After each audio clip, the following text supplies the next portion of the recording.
Hi friends, இன்றைக்கி என்ன video பார்க்க போகிறோன்னா பேச்சுலர்ஸ் ஈஸியாக டேஸ்டியாக செய்யக்கூடிய சிக்கன் ரெசிபி தான் பார்க்க போகிறோம். 1 கிலோ சிக்கன் கிரேவி செய்யறதுக்கான பொருள் பார்க்கலாம் வாங்க.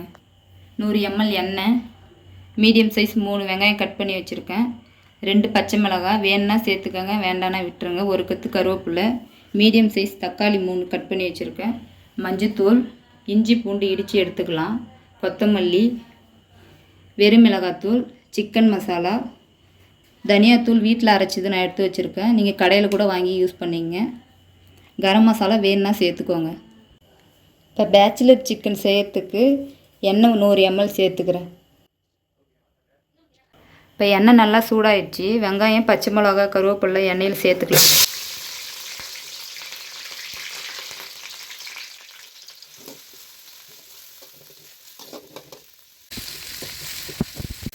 இப்போ வெங்காயம் முக்கால்வாசி வதங்கிடுச்சு. இப்போ இடித்து வச்சுக்கிற இஞ்சி பூண்டு இது கூடவே சேர்த்துக்கிறேன். வீட்டில் இஞ்சி பூண்டு இல்லைன்னா கடையில் பேக்கெட்டாக கிடைக்கும், அதை வாங்கி கூட யூஸ் பண்ணிங்க. இப்போ இஞ்சி பூண்டு வாசனை நல்லா போயிடுச்சு. இப்போ இது கூடவே வெறும் மிளகாத்தூள் 1.5 ஸ்பூன் சேர்த்துக்கிறேன்.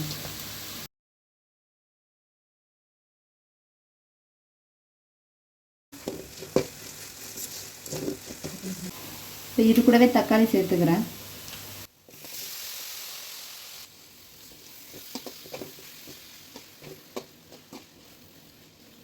இப்போ உப்பு சேர்த்துக்கலாம்.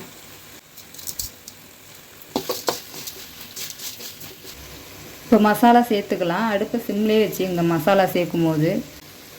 இப்போ சிக்கன் மசாலா 1 கிலோ கறிக்கு 50 கிராம் சேர்த்துக்கிறேன்.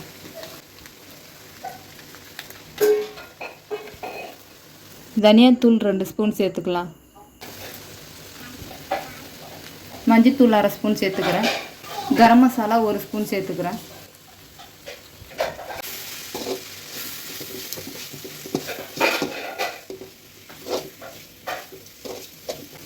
இப்போ மசாலா கூடவே சிக்கன் சேர்த்துக்கலாம்.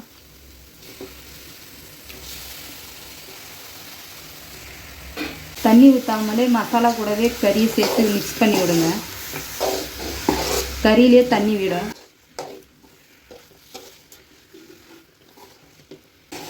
இப்போ கறியில் நல்லா தண்ணி விட்டுருக்கு. இப்போ குழம்புக்கு தேவையான அளவு தண்ணி சேர்த்துக்கலாம்.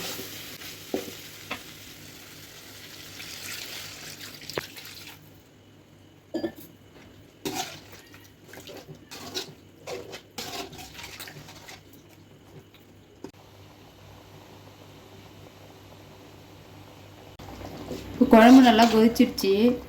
10 நிமிஷம் வேக வச்சு எடுத்துக்கலாம்.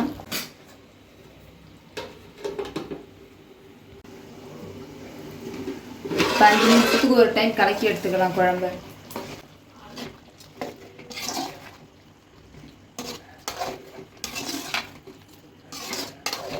நான் தக்காளி வதங்கும் போதே உப்பு சேர்த்தேன் லைட்டாக.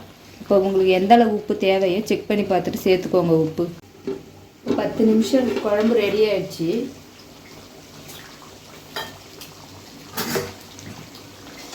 பேச்சுலர் சிக்கன் ரெடி ஆயிடுச்சு.